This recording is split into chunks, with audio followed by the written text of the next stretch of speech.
Welcome and thank you for joining us to celebrate the publication of Tom McElligott's new novella, Beyond Reach. My name is Dominic Taylor and I'm the Director of the Limerick Writers Centre and the publishers of his book. The Limerick Writers Centre is proud to add this remarkable work to our growing collection of contemporary Irish and Limerick literature. Tom's book marks our 196th publication since the Limerick Writers Centre began its community publishing journey in 2009.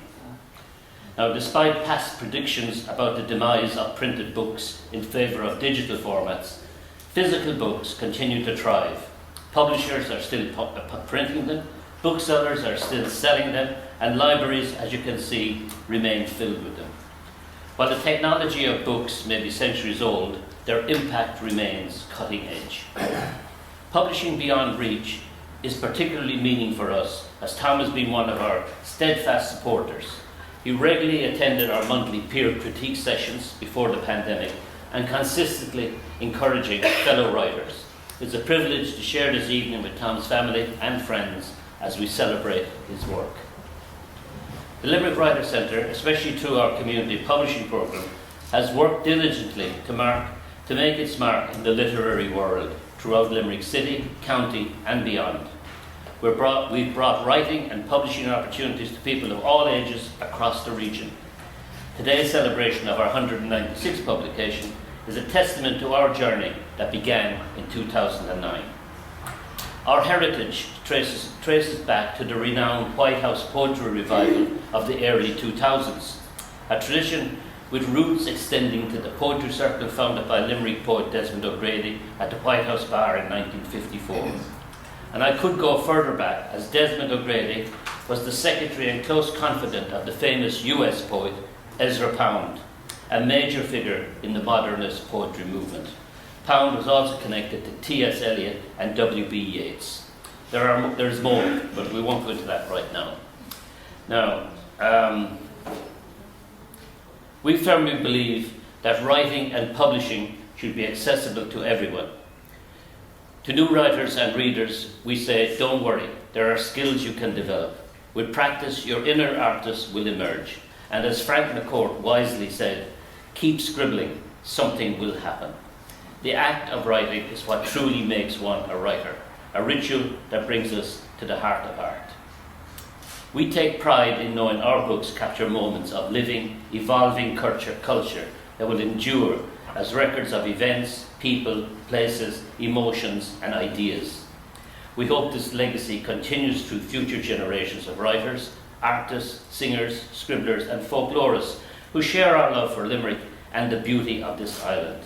And as Samuel Beckett reportedly said, words are all we have.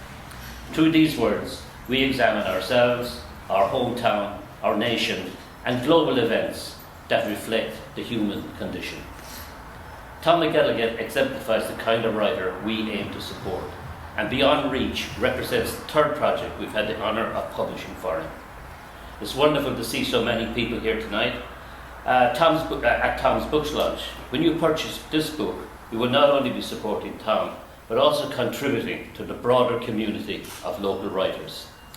In closing, I'd like to extend my gratitude to those who made this evening possible, the staff here at the Crescent Library, Madge O'Callaghan, who will officially launch the book, and my colleagues at the Limerick Writers Centre.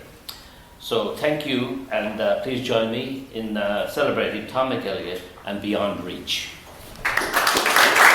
And we have a very eminent person who's going to officially launch Tom's book.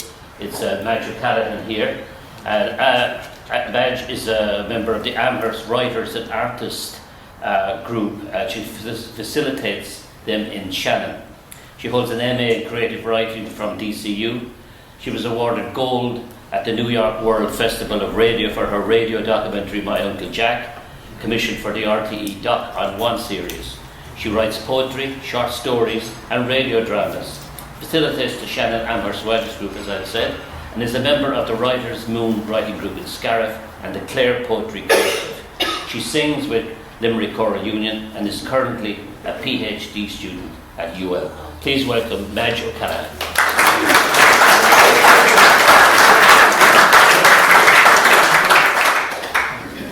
Thanks very much. I'm delighted to be here for Tom's launch. I first met Tom when he participated in the Limerick Writers Centre writing course that I facilitated a few years ago. I was saying to someone on the way in, I'm not sure if we were just coming out of COVID or going into COVID or we were in the middle of COVID when we did that. COVID seems to have dictated that kind of timeline. But Dominic Taylor had asked me to facilitate the creative writing course that year using the Amherst an artist and writers method. And when I got there, I found mostly a group of writers. It was ready-made. They knew each other. They were confident with each other. There are some of them here tonight. And they were all way ahead of the curve. And that's one of the things I really loved about writing groups. It's kind of a stage for shared knowledge. You know, it's real adult education at its best. It's where participants learn from each other under the leadership of a guide, someone who makes sure that everyone gets heard or does the exercise, or at least gets the opportunity to do the exercise. Have you ever tried to get a group of adults to do exercises? Writing can be a really lonely profession or a hobby, and groups of writers or classes for writers are an essential part, I think, of the writing experience to support the writer. We can be full of self-doubt, you know, we can often wonder if our ideas are relevant or interesting, if our writing's up to standard, or if we're getting our message across. And of course, there's always that issue around our grammar or our spelling that many of us have beaten into us or beaten out of us by well-meaning teachers in the last century. So is it any wonder we could be dubious about our abilities or our confidence as writers? Now, many people in that group of writers have since been published, which is a real testament not only to themselves, but to Dominic Taylor and the tireless work he does in the Limerick Writers Centre. So would you give Dominic a big round of applause?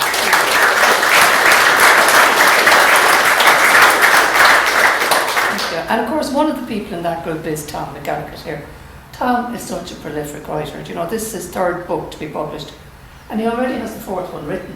I'm told it was written on a plane to Fuerteventura. Yeah, great. So we could be here again this time next year, folks, you know. Get the wallets ready. He's also produced a beautiful set of books for his grandchildren, which I think are a wonderful idea, filled with his own art and designs and little stories relevant to the individual grandchild. What a lovely legacy for those children. Imagine what it must be like to be able to say, my granddad wrote and illustrated a book just for me. Well done, Tom. That's it. I just love that. So, this book, this novella, as I said, is the third book that Tom has published. Have we many writers in the room? Up with your hands, so let's see who the writers are. Yeah, a few more. There's a few more there now. Come on, lads. Okay, see, they're all shy now and lacking confidence now. Get the hands up there. If you're a writer, you're right. Okay, so now I'm sure some of you are wondering, what's a novella? Yeah? Why a novella and not a novel? And so was I. So I did a little bit of research. You're not dealing with muck here, you know, when it comes to this sort of stuff. A novella is a piece of prose fiction that's shorter than a novel, but longer than a short story.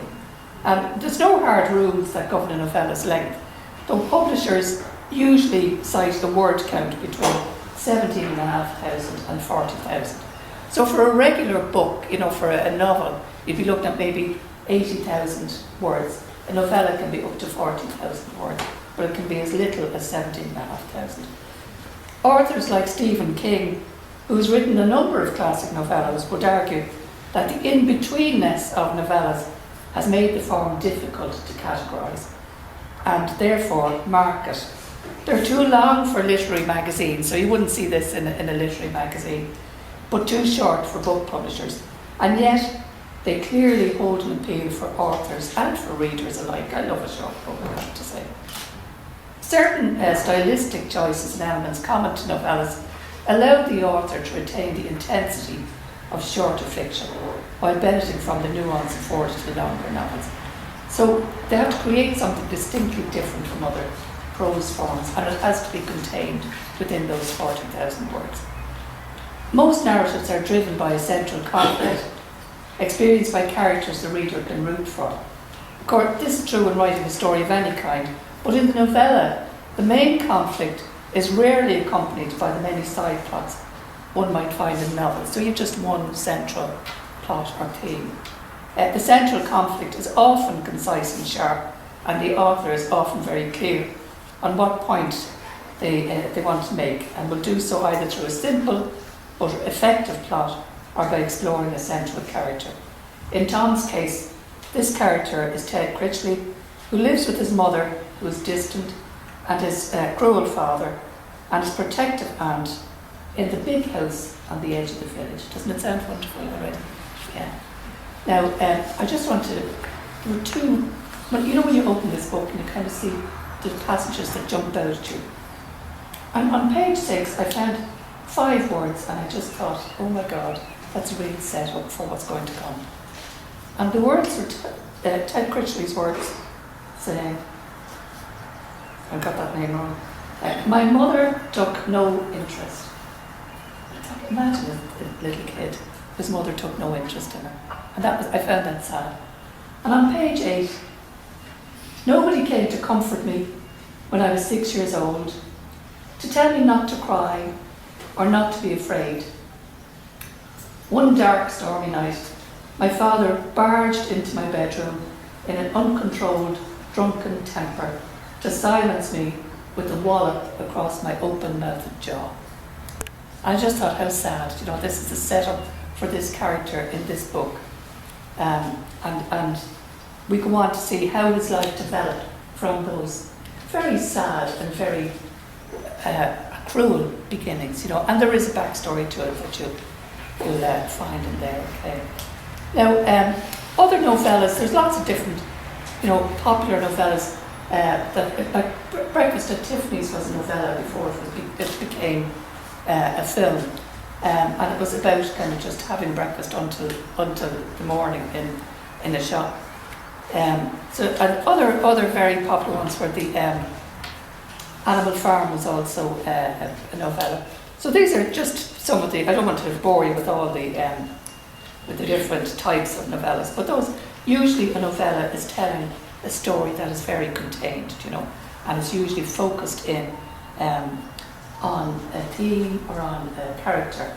And in this case, the character is experiencing a lot of cruelty, a lot of mental health issues, a lot of deprivation, I suppose, but it's really a book about relationships and about how we actually interact with other people. And I think Tom really is well able to kind of capture those relationships and how they play out. I want to read some short passages from the book.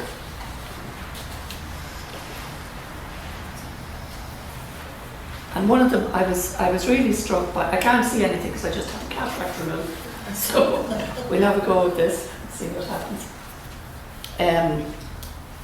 One of them was, to me, it was just a beautiful description of what happens in small villages when a stranger or a person from the past comes back to the village and goes into the local shop. Now, we all know what it's like here in this country, but I wanted to it just really struck me. That day, in mid-afternoon, a sleepy atmosphere hung over the village. The arrival of a returning native quickly nudged their passive stillness into an observing awakening. The enclave, yes, that is what I call it. Remember me? Yes, for sure. They never forget. Every poisoned one of them. My time in purgatory had not been served. They would offer me no redemption or forgiveness, but I had done nothing wrong or committed any sin. Because they considered that I was not fit to have a relationship or child with Helena, the nosy Parkers were waiting to tell me so. I drove past the line of ivy-clad terraced houses on the main street before stopping to buy a packet of cigarettes in the corner grocery. It should have been a simple task, but I was all of a dither. The one-act play commenced in the beaten-up grocery. The old grocer, McGarry, I couldn't remember his first name, stood at the checkout till, hunched and stooped over with a stare of curiosity on him. Puffy satchels of baggy skin sagged from his face. his beige shotcut undoubtedly from his muscle-wasted shoulders, like a half-dressed, deserted scarecrow in a cropped field. Isn't that a fabulous description? Long, tedious 7 to 8 weeks of labour had taken their toll, rendering him with a forlorn, dead-eyed glare. A red biro leaked like a bloodstain on the breast pocket of his browny beige coat. His reading glasses dangled at the end of his nose, held up by makeshift looping strings around his ears. He was still using an orange-coloured school copy to record on the slate what was owed to him. Do you recognise him? He's in every corner shop in the country, and it's just a lovely, lovely description of him.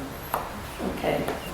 And the second little piece that I'd like to read is called The Letters, Chapter 11, The Letter. And I just loved the build-up to this. The character returns to his home, he actually returns to his home and receives a letter. But he's been living in isolation, and he's been lonely, and there's all sorts of things going on. And all of a sudden this happens. It was just another boring start to the week.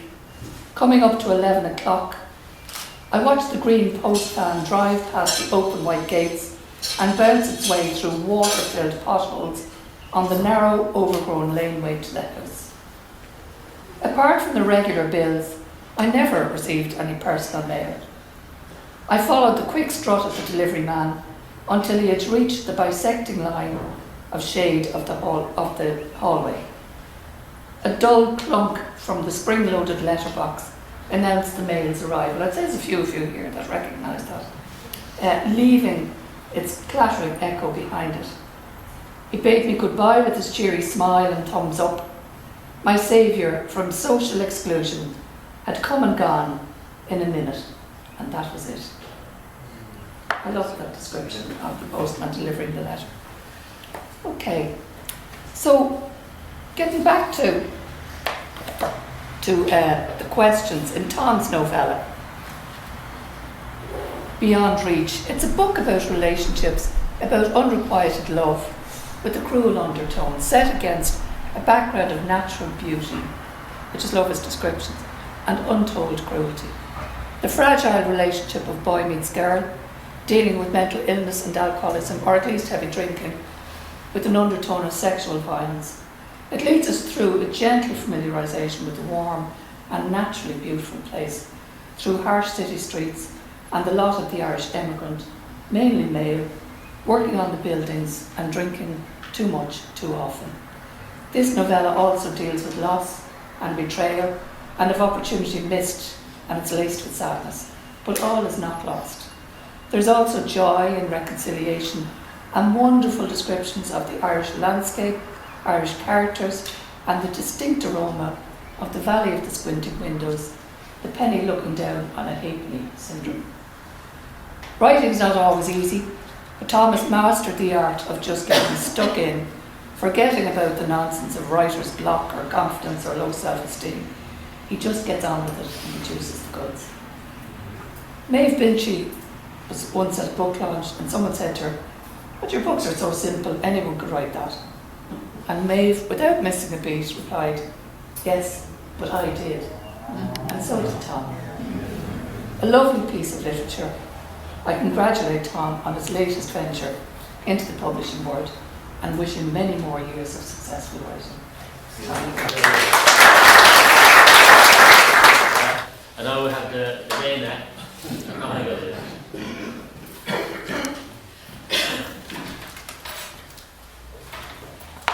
first reaction is, how would my father that? I think I'd just like to do a few thank yous before I touch on the book itself. I'd like to thank Dominic in particular. As you've heard, he's very lengthy description of what he has done and what Limerick Writers is all about. I think it's 190 publications, and Dominic is behind every one of those in every way from start to finish. It's incredible. Even in this month, you have the April Poetry Month.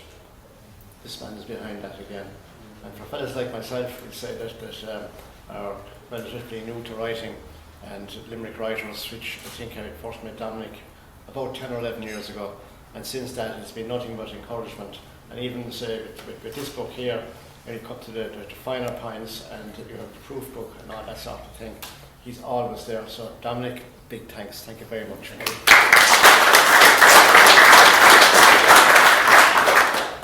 Within Limerick Writers, there are a lot of people involved, and I want to say thanks to Pat Hort, former workmate, and he does the photographer for the Limerick Centre, which is great. Madge, what am I going to say about Madge? When I first met Madge, we sat with me for a cup of coffee for maybe 20 minutes. I think it was 2.5 hours later on the Castle. She was still going strong, and I suppose so was I. But Madge was a great hold of conversation, and there's one thing that I just missed, and I go back on it, is Margaret Griffin is the manager here of the Crescent Library, and the facility here, as you'll see, like, is incredible, and I want to thank her sincerely and the staff for allowing us to use the facility here. It's great. But back to Madge. So one of the things like I saw with the tea and the coffee, and thanks again to Margaret for that, was that when you have that mix and discussion, and you touched on it last week when we said about both of us, we love to go back. Like we all had parents, grandparents, great-grandparents. We were all in situations where we were in school, long ago as you might say, or we worked in different conditions, like myself with long hair, all that kind of stuff. But Madge's thing is that it should be written down, it should be recorded. And it's an important thing that any one of us here has stories, but write them down, you know, just even if it's in a rough condition or whatever it is. And that's one of Madge's big things, apart from, say, Dominic, I already mentioned the Amherst Facilitator for people to find a voice in writing. And I went through this with Madge herself, and I must say it was excellent. Also, I'd just like to thank Madge for her presentation, and it's much appreciated.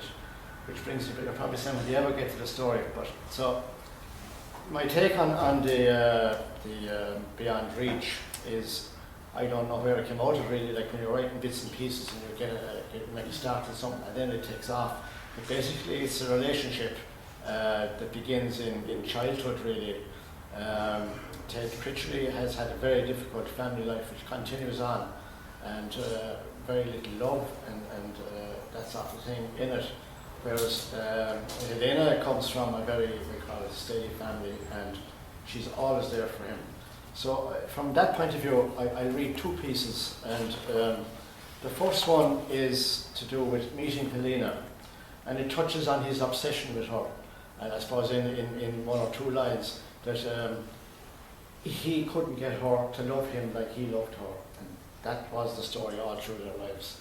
So anyway, we'll go on that. So my obsession was that I had wanted Helena to live her life like I had wanted her to live it, controlling and being unreasonable, knowing full well that I was wrong, but unable to rectify the situation by withdrawing from my self-indulgent failing. That is the way I carried on. Rejected by Helena and unable to contest the physical battle within myself anymore. Jilted. No, I would not have called it that.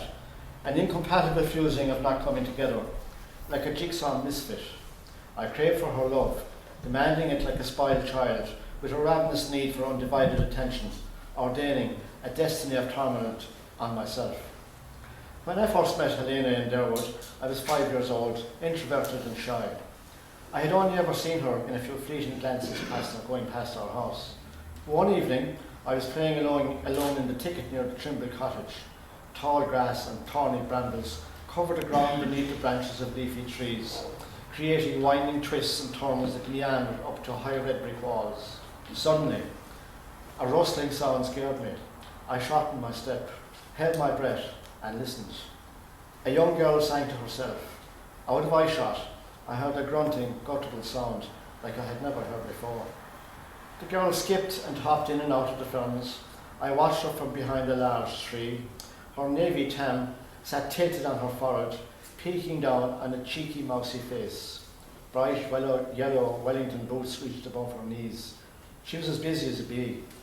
While sitting on her haunches, she picked some bluebells, placing them carefully in 2 jam jars. And then she laid them at the butt of the stone wall between our houses that had collapsed in the winter storm. I would never forget this place of our beginning. The young girl peered through the gap in the wall, which offered a view to the back garden of the cottage where she lived. Clasping some flowers, she made her way to a small, fair-haired boy in the garden. He seemed agitated.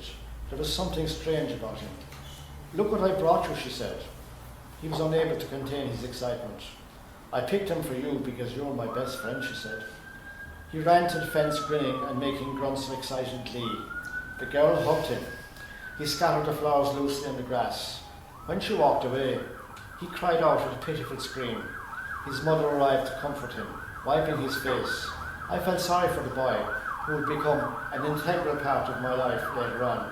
I'll just cut in on that this was Bertie, her brother, an autistic child.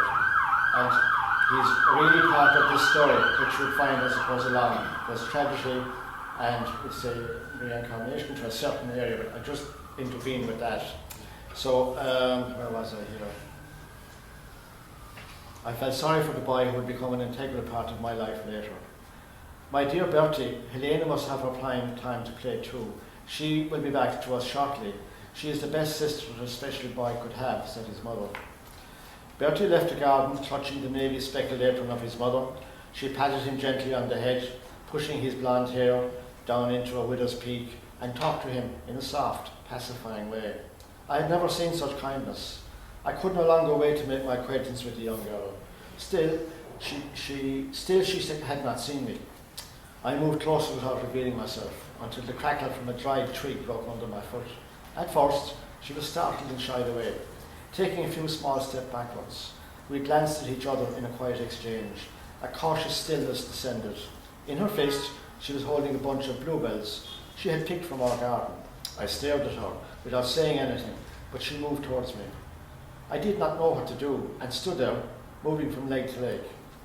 "Are you afraid of me?" she said boldly, making me even more apprehensive. My shyness restricted me from being friendly. I accused her of taking our flowers. "You can have them," she said, thrusting them at me in a flicker. "I don't want them now," I said, chastened somewhat. "What is your name?" "Ted Critchley." "Will you be my friend?" "Don't know." "Why not?" "Just because." "Did my brother frighten you?" I shrugged my shoulders and deflected my eyes away from her. "He is my best friend in the whole world. Mom says I will always have to mind him." "Is he very sad and lonely?" I asked. "Sometimes, but he cannot help it." "Will you come and play with me tomorrow?" "I will have to ask Auntie Madge when I go home." We played together until some time later. I heard Aunt Maggie calling out my name. She was not pleased and beckoned me to her. She grabbed my hand and briskly walked back to the house. She scolded me for being away for so long and sent me to my bedroom for punishment. My mother took no interest. My first encounter with Helena ended. She had captivated me for the rest of my life. That was when we had our fondest time. In those early years, we were never separated. We pretended that we were on adventures in faraway places, and now I wish we were. My obsession to love Helena and be loved in return took over my life. So you get a gist of where they went from there and into the teenage years and into the adult years and so on. And even though things might have broke down at different times, they never came apart. She married later on to somebody else and so on. But that's just a lead-in or a prompt, as you might say. And then later on in adulthood, the narrative broken down, and they always kept in contact. And with this piece, there was contact after a number of years, so that they went out and had dinner, and he had more drinks than he should have had, as was his wont, which didn't really help his medical situation at the time. So I just read this passage of what happened that evening. "It was late when I went to bed in the second bedroom. Sleeping was difficult. My mind was drifting in and out of obscure places, not helped by what I had to drink. The thought of living the next day bothered me, and the idea of having a child with Helena rankled with me. It was an uncomfortable sleep. I was unable to banish my persecuting thoughts, until I dreamed that I was in a quiet, relaxed place with Helena. We laid entwined on the tall grass under the red brick wall, in the hazelwood and dourwood. A gentle breeze blew over us on a sunny day. A dropping seed found its way into the depths of warm conception between us. She was happy and turned and said to me, 'I will carry your child and we will call him Bertie.'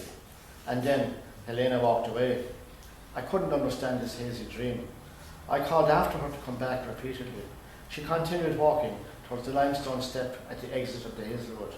I became full of the fear of losing her. Running after her in haste was futile. I felt desperate. I called out, crashed about in the darkness of my unfamiliar surroundings. "You were dreaming, Ted. Time to rest and sleep now," said Helena. I fell asleep. The following morning, before 8, my head was a mess, pounding with pain. My mouth was dry, my eyes were sore with sticky pus, and more discomforting was the loud ringing in my ears. It took me a while to fathom out how I'd find myself in a strange bed. I slid my hand across to where I thought Helena had been lying. She was not beside me.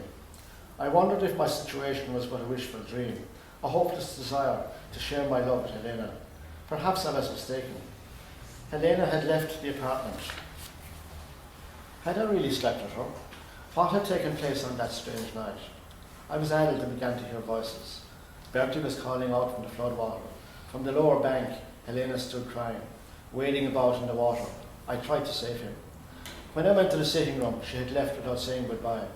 Leaving no message, I dressed myself quickly and left for no destination in particular. Getting away to clear my head, that's all I wanted to do.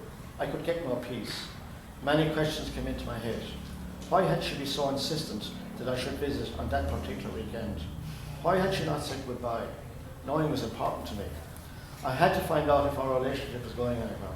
In a strange sense, I felt used and abandoned afterwards. For whatever reason, I wondered if I had been out of order. I waited to hear from her. She didn't answer my calls. I couldn't figure out what was going on or what she was thinking. So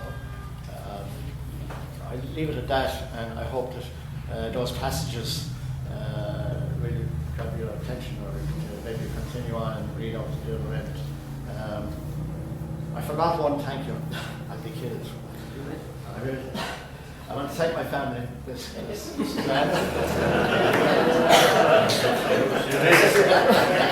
not an afterthought. Better late than never. But I want to thank my daughters Suzanne, Louise, and Deirdre. Fortunately, Louise is at confession tonight with her daughter, so she can't be here. And then there's Alice. Alice has been around for. You can clap if you like.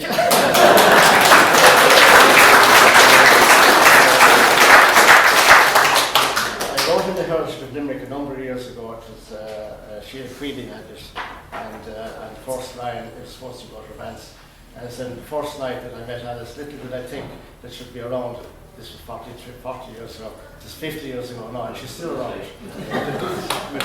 Seriously, on the book and on the revision and the critiquing, Alice is very good, and she has her own inimitable style of doing so.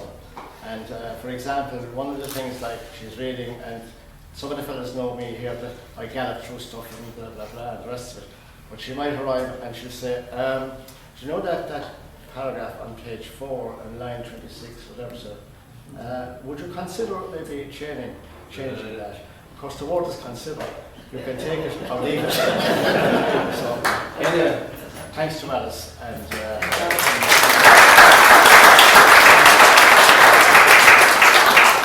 last but not least, I don't think I thanked you at all. So thank you for coming. I really appreciate it, and I appreciate most of you've been here for the last 3 books now, we'll say. So that thanks again. We'll see you next week.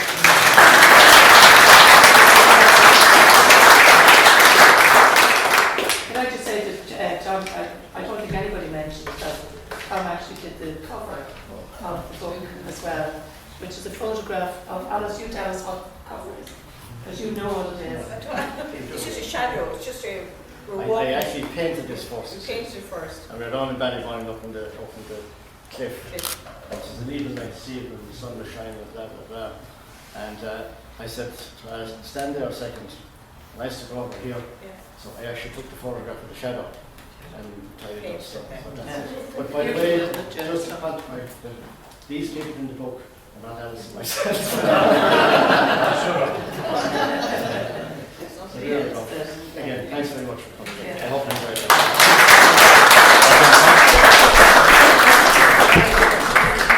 Thanks for everybody who bought a book. I remember that it's only 259 days to Christmas. Good stocking filler for somebody. If you want to buy another.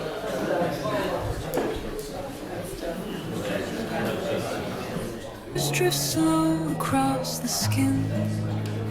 I miss the tender voice waiting in the night. I feel your love alive within.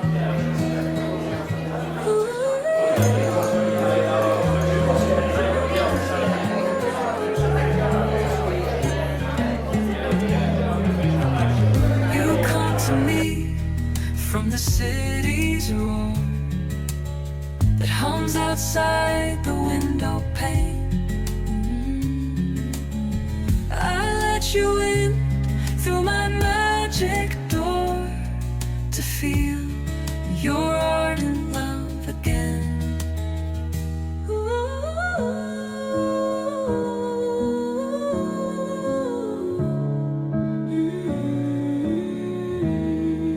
Immerse loving hands in my fluffy hair. Let's move like hugging deep green waves. Let every touch lift me to the sky until the sunrise breaks the gray.